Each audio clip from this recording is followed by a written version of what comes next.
Hola, ¿qué tal? Y qué justo darles la bienvenida a este análisis. A ver, seamos francos. Allá afuera hay una idea bastante simplista sobre la salud mental, ¿verdad? La cultura pop nos ha vendido la imagen de la terapia simplemente como, bueno, recostarse pasivamente en un diván, a hablar del pasado y ya. Pero la realidad clínica de hoy en día es otra historia completamente distinta. Hoy vamos a sumergirnos de lleno en la ciencia dura, la ciencia real que hay detrás de la recuperación emocional. Vamos a ver cómo ciertas intervenciones estructuradas no solo cambian nuestra forma de pensar, sino que literalmente modifican la biología del cerebro. Hay muchísima evidencia empírica fascinante que vamos a desglosar aquí, así que empecemos.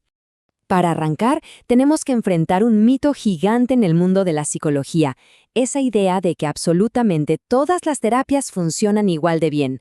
En la literatura académica a esto le dicen el efecto del pájaro Dodó. Sí, como el personaje de Alicia en el País de las Maravillas, donde todos ganan y todos merecen premios. Pero a ver, cuando revisamos los datos fríos y duros, ¿es esto realmente cierto? ¿O de verdad existen métodos objetivamente superiores para tratar trastornos específicos? Esa es exactamente la gran duda que vamos a resolver hoy. Y bueno, este es nuestro mapa de ruta para la explicación de hoy. 1. La terapia basada en evidencia. 2. El respaldo científico internacional. 3. La TCC frente a otras alternativas. 4. La neuroplasticidad para reconectar el cerebro. Y 5. Los resultados a largo plazo. Empecemos con la sección 1. Terapia basada en evidencia. El estándar empírico. Entrando de lleno en el tema, es súper importante dejar claro qué hace exactamente que un tratamiento psicológico gane la etiqueta de basado en la evidencia, porque seamos honestos, las buenas intenciones no bastan, aquí se requiere ciencia. Para entenderlo, echemos un vistazo a los fundamentos de la terapia cognitivo-conductual, o TCC para abreviar. Ojo, que esto no es una charla pasiva, es un proceso súper activo y estructurado sobre 4 pilares clave. Tenemos el pilar cognitivo, que analiza nuestros patrones de pensamiento, luego el conductual, enfocado en modificar esas acciones que alimentan nuestro malestar, el colaborativo, que asegura un verdadero trabajo en equipo horizontal, y este es crucial, el pilar empírico. Esto significa que todo se tiene que medir, se fijan metas claras y se evalúan los resultados reales, dejando las simples adivinanzas completamente de lado. Y esto que vemos aquí nos ilustra de forma brillante lo estricto que es realmente este estándar empírico. Fíjense que desde 1998, la Asociación Americana de Psicología estableció que para que una terapia se considere válida, las anécdotas no son suficientes. Se exigen literalmente estudios experimentales súper rigurosos que prueben una superioridad clara frente a placebos o a la medicación. Hablamos de un feltro científico de altísima exigencia. Pasamos a la sección 2, respaldo científico internacional, consenso global. Ahora, al analizar cómo las grandes organizaciones de salud mundiales interpretan estos datos rigurosos, es fascinante notar el dominio absoluto que tuvo la TCC en los inicios de la medicina basada en evidencia. Imagínense esto, cuando el Comité de la Asociación Americana de Psicología armó su primerísima lista de tratamientos con aval empírico para trastornos específicos, había solo 67 tratamientos en total. Y adivinen qué, un abrumador 85% de ellos pertenecían a la perspectiva cognitivo-conductual. Y ojo, que este consenso no se quedó atrapado en el pasado ni en una sola organización. Hoy en día, las guías clínicas más prestigiosas del planeta entero, desde el famosísimo Instituto NICE en el Reino Unido hasta las súper estrictas revisiones de Cochrane, clasifican de manera consistente a la TCC como un tratamiento recomendado de nivel 1 para trastornos mayores. Básicamente, es el estándar de oro a nivel institucional. Para respaldar todo esto, la evidencia dura que sale de las revisiones sistemáticas es francamente contundente. Los datos demuestran una y otra vez la superioridad de la TCC frente a quedarse en una lista de espera o recibir placebos psicológicos, y esto en condiciones súper severas como el trastorno depresivo mayor y la ansiedad clínica. Nos queda clarísimo que el éxito de esta terapia no es nomás porque tengamos a alguien que nos escuche, sino por la técnica, el método en sí mismo. Y para que dimensionemos el nivel de evidencia del que estamos hablando, hablemos de este estudio masivo. Hace poco, la revista JAMA Psychiatry publicó un análisis internacional gigantesco que juntó 375 ensayos clínicos. Estamos hablando de casi 33,000 pacientes involucrados. Los hallazgos, una vez más, confirmaron los potentes efectos de la TCC.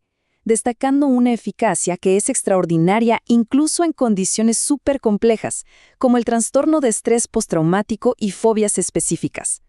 Vamos a la sección 3. TCC frente a otras alternativas. La comparación estadística. El punto clave de todo esto es entender cómo se mide la TCC cara a cara contra otras prácticas comunes, incluyendo los fármacos, y los números nos revelan un panorama súper interesante. Cuando revisamos datos comparativos, como los reportados por investigadores como Mark Winborn, se documentan distintos tamaños de efecto. Esta es una métrica vital para evaluar el impacto real.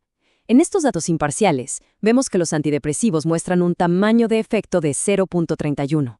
La terapia cognitivo-conductual salta al 0.68, y terapias de mucha mayor duración, como la psicodinámica, reportan números de hasta 1.80 para trastornos más complejos. Estas cifras nos ayudan muchísimo a dimensionar científicamente el impacto de todas estas herramientas clínicas. Pero atención, porque esta eficacia no es exclusiva de los adultos. La evidencia empírica nos muestra de forma clarísima cómo la TCC iguala y en varios casos hasta supera a los tratamientos farmacológicos en niños y adolescentes. Y esto sinceramente es oro puro, especialmente cuando lo que buscamos es minimizar la exposición a medicación psiquiátrica en cerebros que todavía están en pleno desarrollo. Lo que nos lleva directo a la sección 4. Neuroplasticidad, reconectando el cerebro. Ok, vamos a dejar un ratito a la estadística conductual y metámonos de lleno en la neurociencia dura, porque esta es la parte de la explicación que de verdad asombra. Demuestra que la psicoterapia es de hecho un tratamiento biológico. Tenemos que definir la neuroplasticidad.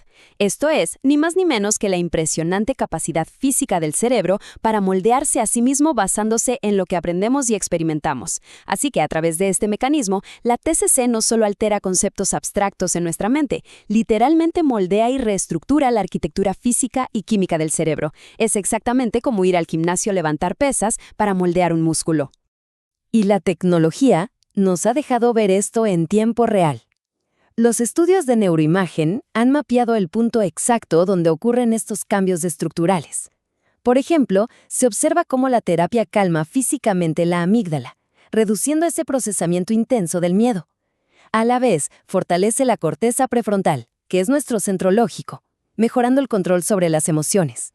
En el hipocampo vemos un aumento del metabolismo, y el cíngulo anterior mejora. Es literalmente neuroanatomía en acción. Nos demuestra de manera increíble que aprender a pensar diferente altera físicamente nuestro circuito emocional. Y para que lo visualicemos aún más claro, miren este contraste espectacular en estudios como los de Gold Apple. Se usaron tomografías en pacientes con depresión severa que no estaban tomando ninguna medicación. Los resultados mostraron una diferencia abismal. El cerebro antes del tratamiento estaba lleno de hiperactivación límbica, procesando información negativa sin parar. Pero después de la TCC, ¡boom!, el metabolismo se normaliza y vemos un control fuertísimo de la corteza sobre las emociones que antes estaban desbordadas. Es como apagar un incendio desde adentro. Llegamos a nuestra última sección, la sección 5. Resultados a largo plazo, sostenibilidad de la sanación. Para ir cerrando, tenemos que hacernos una pregunta súper importante. ¿Qué pasa meses o incluso años después de que las sesiones terminan?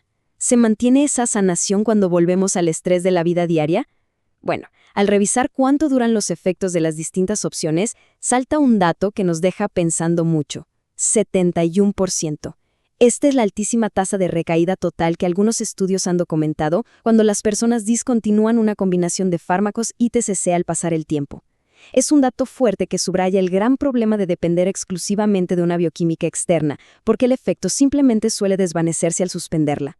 Pero en contraste, y como muy bien lo señala la investigación de Fulana, la gran fortaleza, el superpoder de la TCC, radica en su resistencia a largo plazo.